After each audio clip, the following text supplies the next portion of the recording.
السلام علیکم ورحمۃ اللہ وبرکاتہ۔ الحمد للہ رب العالمین الہ الاولین والآخرین والصلاة والسلام علی سید الانبیاء والمرسلین وعلی آلہ وصحبہ اجمعین، اما بعد۔ اعوذ باللہ من الشیطان الرجیم، بسم اللہ الرحمن الرحیم، وما ارسلناک الا رحمة للعالمین، صدق اللہ العظیم۔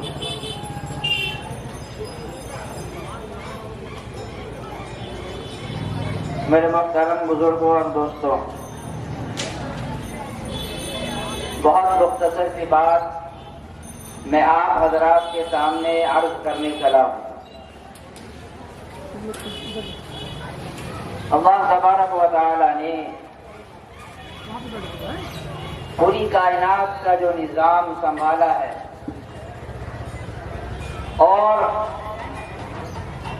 شروع سے لے کے اب تک اللہ تبارک و تعالی نے جتنے میسنجر، جتنے پیغمبر دنیا کے اندر بھیجے، ان کا کام یہی تھا کہ جا کر اپنی قوم کو اللہ کے احکام پہنچانا کہ اللہ تبارک و تعالی اپنے بندوں سے کیا چاہتے ہیں۔ حضرت آدم علیہ السلام سے لے کر ہمارے آخری نبی حضرت محمد صلی اللہ علیہ وسلم تک، ان کے درمیان جتنے انبیاء کرام اس دنیا کے اندر تشریف لائے ہیں اور اللہ تبارک و تعالی نے ان کو نبوت سے سرفراز کیا تھا، اس کے پیچھے ایک ہی مقصد تھا کہ وہ اللہ کے احکام کو ٹرانسفر کرے، لوگوں تک پہنچا دے، کیونکہ اللہ تعالی چاہتے تھے کہ انہوں نے جس مقصد کے لیے اس دنیا کو وجود بخشا ہے، جس مقصد کے لیے تمام انسانوں کی تخلیق فرمائی ہے، وہ مقصد پورا ہو جائے۔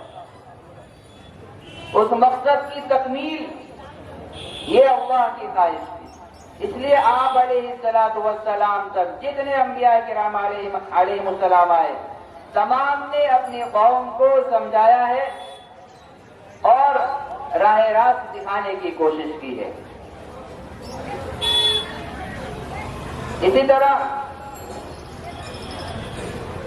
اللہ تبارک و تعالی نے قرآن کریم میں ارشاد فرمایا، وَمَا أَرْسَلْنَاكَ إِلَّا رَحْمَةً لِلْعَالَمِينَ، کہ ہم نے آپ کو عالمین کے لیے رحمت بنا کے بھیجا۔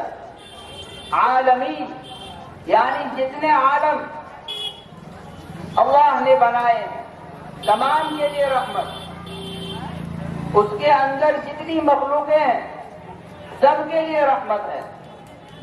ایسا نہیں ہے کہ آپ علیہ السلام صرف مسلمانوں کے نبی ہیں، مسلمانوں کے رہبر ہیں، صرف انہی کو سیدھا راستہ دکھانے آئے ہیں، ایسا نہیں ہے۔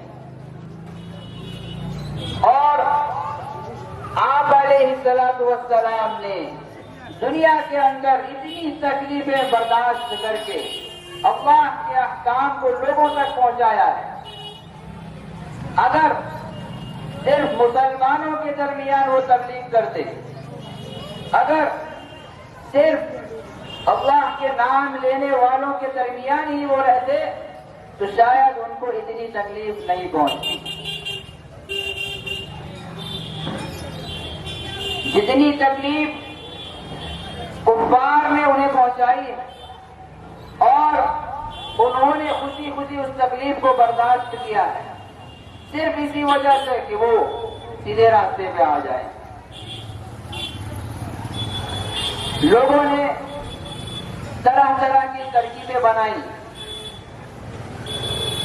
اور یہ چاہا کہ یہ محمد جو قرآن کریم ہمارے درمیان پیش کرتا ہے اسے کسی بھی طرح روک دیا جائے، کیونکہ قرآن کریم کے اندر اللہ تعالی نے بتوں کی ساری سازشیں اور سارا راز اللہ نے بیان کر دیا، اس کی ساری حقیقتیں کھول دی، اور آپ علیہ الصلوۃ والسلام وہ تمام باتیں لوگوں کے درمیان رکھتے اور انہیں وہ پسند نہیں آتی،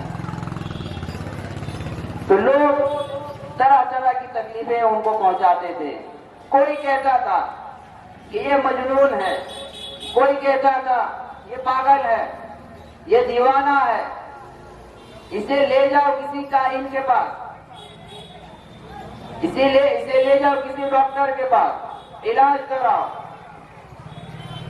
لیکن کچھ لوگ ایسے بھی تھے جنہوں نے حقیقت کو حقیقت کی نظر سے دیکھا اور اللہ کے نبی صلی اللہ علیہ وسلم کی باتوں پر، ان کے احکام پر چلنے کی بھرپور کوشش کی ہے۔ تو بتانے کا مقصد یہ ہے کہ اللہ کے نبی صلی اللہ علیہ وسلم نے جتنی تکلیفیں اٹھائی ہیں وہ ہم انسانوں کو انسان بنانے کے لیے اور مومن بنانے کے لیے، ان کا اس میں کوئی ذاتی مفاد نہیں تھا، کوئی ذاتی فائدہ نہیں تھا۔ وہ یہی چاہتے تھے کہ ہر انسان اللہ تبارک و تعالیٰ کے احکام پر چلنے والا بن جائے۔ اسی فکر کو لے کے انہوں نے اپنی پوری زندگی اس کے پیچھے لگا دی۔ ماننے والے مان گئے اور نہیں ماننے والے نہیں مانے، انہوں نے ٹھکرا دیا۔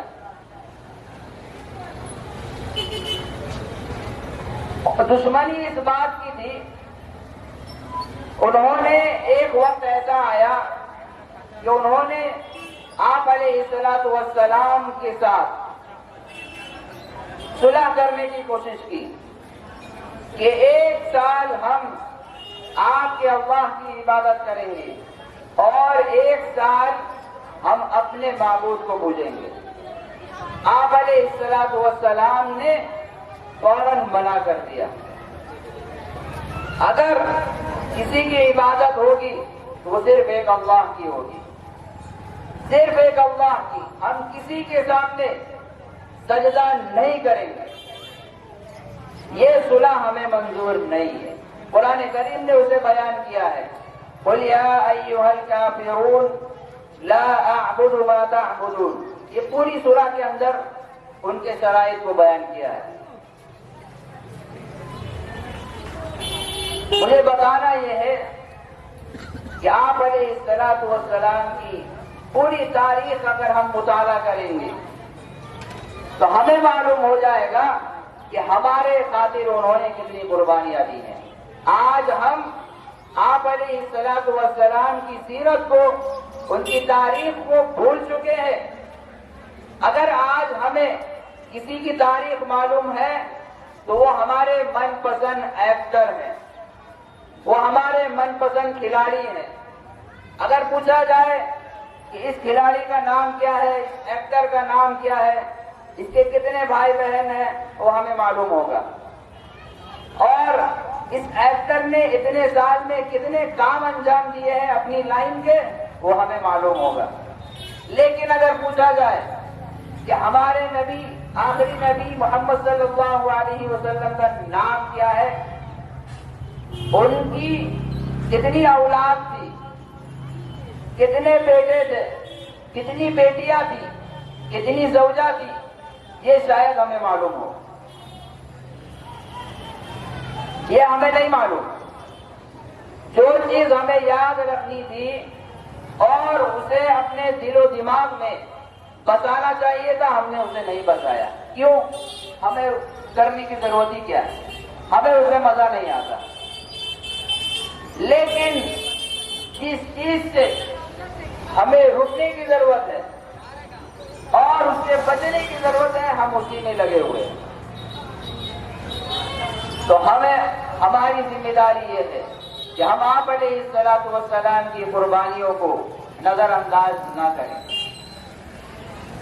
جس طرح سے انہوں نے اپنے آپ کو تڑپایا ہے امت کے غم میں، امت کی فکر میں، اور روایتوں میں یہ بھی آتا ہے کہ آپ علیہ الصلوۃ والسلام میدان حشر میں بھی، قیامت کے دن بھی، جب لوگ نفسی نفسی کی سزائیں لگائیں گے تو آپ علیہ الصلوۃ والسلام کی زبان مبارک پہ ہوگا یا رب امتی، یا رب امتی، کہ اے میرے پروردگار میری امت کا کیا ہوگا، میری امت کا کیا ہوگا۔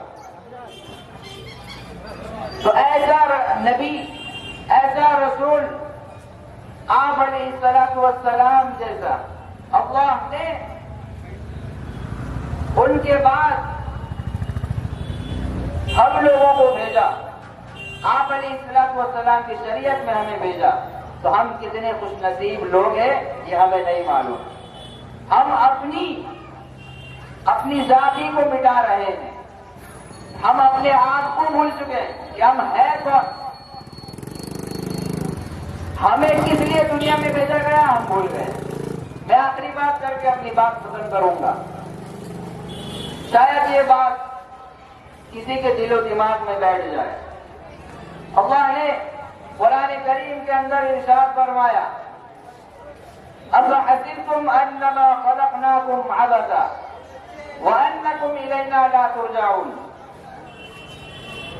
بہت اچھی بات ہے، یہ غیرت دلانے والی آیت ہے۔ اللہ تعالیٰ فرماتے ہیں کہ اے لوگوں، کیا تم یہ سمجھتے ہو کہ ہم نے تم کو یوں ہی پیدا کر دیا ہے؟ ہم نے تم کو یوں ہی پیدا کر دیا ہے اور تم ہماری طرف نہیں لوٹائے جاؤ گے۔ بعض لوگوں کا گمان یہی ہے کہ ہم مر جائیں گے، مٹی ہو جائیں گے، گل جائیں گے، سڑ جائیں گے، ہمیں پوچھنے والا کون ہے، ہمارا کون سا حساب کتاب ہونا ہے۔ یہ بعض لوگوں کی ذہنیت بنی ہوئی ہے۔ لیکن اللہ تعالی ہمیں غیرت دلاتے ہیں اور ہمیں بیدار کرتے ہیں کہ ایسا نہیں ہے کہ تم مر جاؤ گے، ختم ہو جاؤ گے، پھر ہم تمہیں کچھ پوچھ پاچھ نہیں کریں گے اور سوال جواب نہیں کریں گے، بلکہ تمہیں ہمارے سامنے حاضر ہونا ہے اور تم ہمارے پاس لوٹائے جاؤ گے، اور قیامت کے دن آپ لوگوں سے، تمام انسانوں سے سوال و جواب ہوگا۔ تو ہمیں اس چیز کی فکر کرنی ہے۔ دنیا کی مزہ صرف مرتے دم تک ہے، اس کے بعد کوئی مزہ نہیں، صرف سزا ہے، صرف سزا ہے۔ دنیا کی سزا مرتے دم تک ہے، اس کے بعد کوئی سزا نہیں، صرف مزہ ہے۔ تو ہمیں پرماننٹ مزہ چاہیے یا سزا چاہیے، یہ ہم اپنا فیصلہ کریں گے اور اپنی اصلاح کریں گے۔ اصلاح معاشرہ یہی ہمیں پیغام دیتا ہے۔ ہمیں مزہ کون سا چاہیے، پرماننٹ یا ٹیمپرری؟ ہم کہیں گے بھائی ہمیں پرماننٹ چاہیے، بھائی تو پھر دنیا میں سزا اٹھاؤ گے۔ سزا سے مراد یہ نہیں ہے اپنے آپ کو تکلیف پہنچاؤ، یہ نہیں، بلکہ ہم جب اللہ کے راستے میں چلیں گے اور دوسروں کو دعوت دیں گے تو ہمیں تکلیفیں تھوڑی بہت پہنچیں گی، اسے برداشت کرنا ہے، اسے برداشت کرنا ہے۔ اللہ تبارک و تعالی جتنی بات یہاں کہی گئی ہمیں اور آپ سب کو اس پر عمل کرنے کی توفیق عطا فرمائے۔ وآخر دعوانا ان الحمد للہ رب العالمین۔